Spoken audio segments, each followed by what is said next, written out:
Entre los textos que han jugado un papel más importante, yo diría de mayor peso, en mi propia formación, si así puede decirse, intelectual, es el texto de Hegel, Lecciones sobre la filosofía de la historia universal.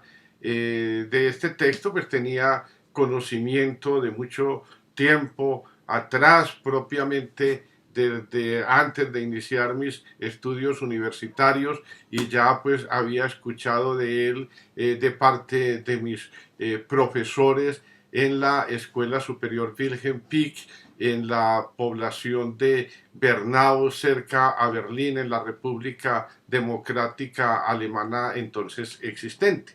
Ya luego, cuando habían transcurrido toda una cantidad de años, décadas, podría así afirmarlo, en la Escuela Militar de Cadetes, cuando adelantaba un curso de escalafoniamiento como oficial del cuerpo logístico, tuve oportunidad pues, de encontrarlo en la biblioteca, y fue este texto compañía muy importante durante esos 3 meses de formación militar.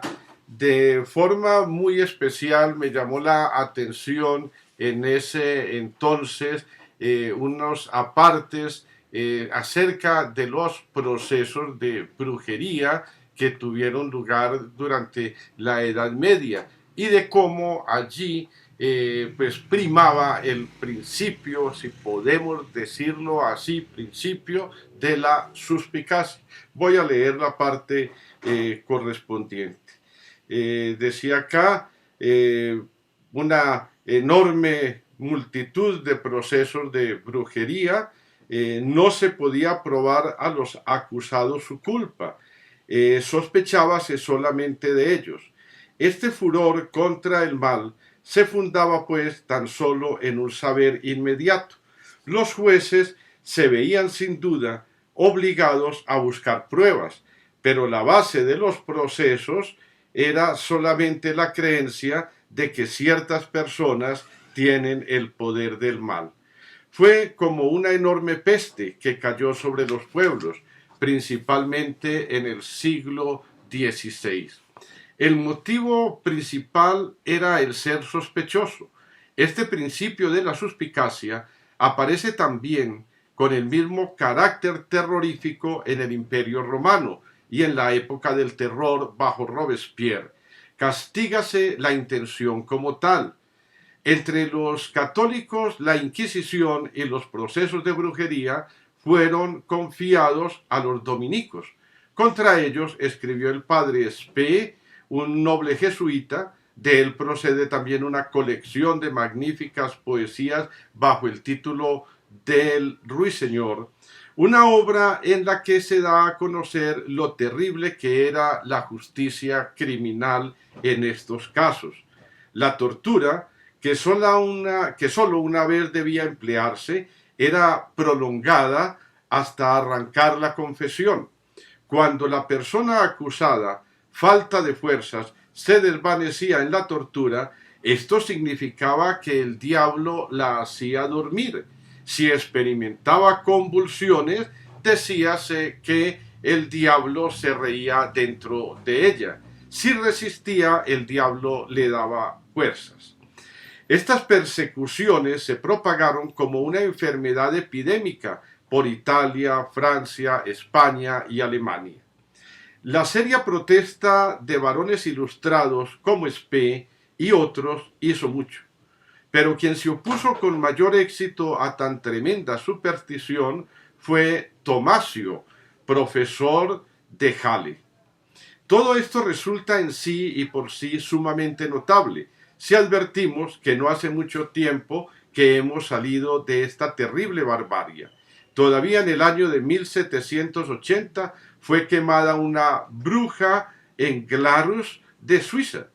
Entre los católicos la persecución iba dirigida tanto contra los herejes como contra las brujas. Estas dos clases de personas eran colocadas aproximadamente en la misma categoría. La incredulidad del hereje era considerada pura y simplemente como el mal. Partiendo de esta forma abstracta que toma la interioridad, debemos considerar ahora el aspecto temporal, la formación del Estado y la aparición de lo universal. Debemos ver cómo se forma la conciencia de las leyes universales de la libertad.